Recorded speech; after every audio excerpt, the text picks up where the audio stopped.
The controversy surrounding Argentina football refuses to die down. If it's not their national team players singing racist chants, then it's the international goalkeeper Emiliano Martinez reportedly striking a journalist. The latest is the inclusion of an influencer in the country's top-tier club football competition.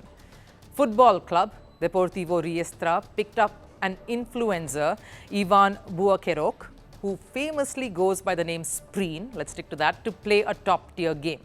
Despite having no professional experience, Spreen featured for Riestra against Velez Sarsfield.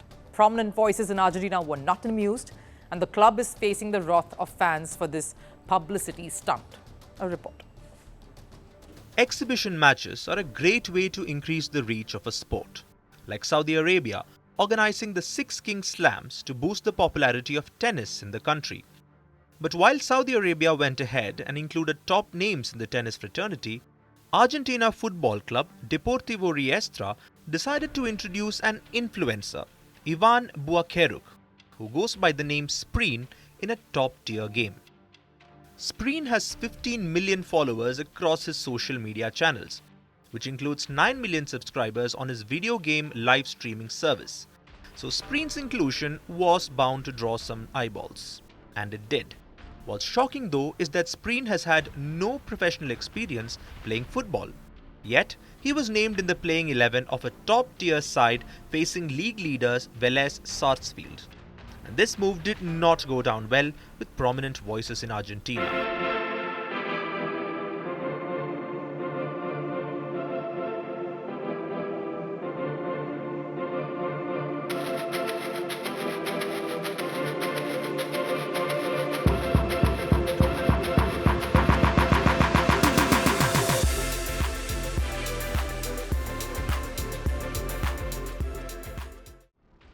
Now, to be fair, and given the high standards associated with the event, Spreen was subbed off in just 78 seconds, during which he did not even touch the ball.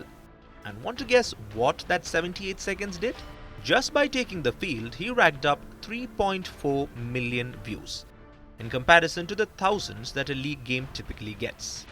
But was this an ethical way for the club to boost viewership?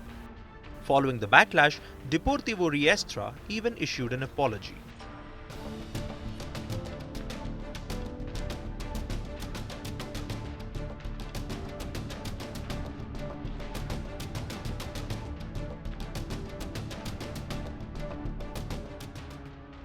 The club defended its actions by reminding everyone of what Real Madrid president Florentino Perez had said when he had spoken about the decline in popularity of football in Europe. So the club in a sense justified their act of getting an influencer to bring in new audience to the sport. And this is not even the first time we have seen streamers or YouTubers competing at the highest level. In 2021, boxing icon Floyd Mayweather fought with the YouTuber Logan Paul in an exhibition match. That was done purely for entertainment. And now, boxing legend Mike Tyson is set to face another YouTuber, Jake Paul, this weekend. That is set to be streamed on an OTT platform. The difference between these two fights and Spreen's match, though, is the fact that the other two were exhibition events.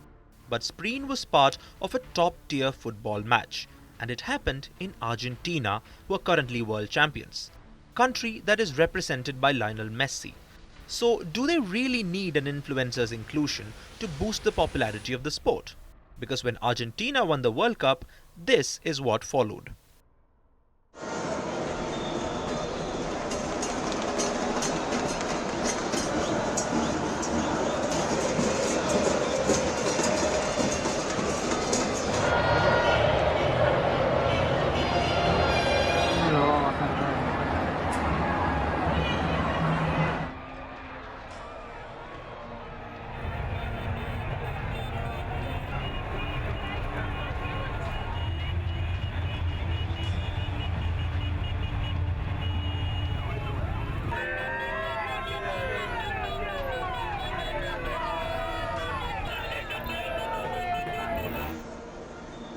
Roads were blocked, fans gathered in huge numbers to watch the victorious Argentina players.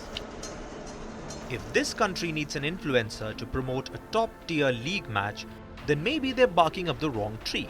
because football is a mainstream sport in Argentina. They need quality players rather than influencers to bring in audience. Reason why Argentina's football community is angry over Deportivo Riestra's actions.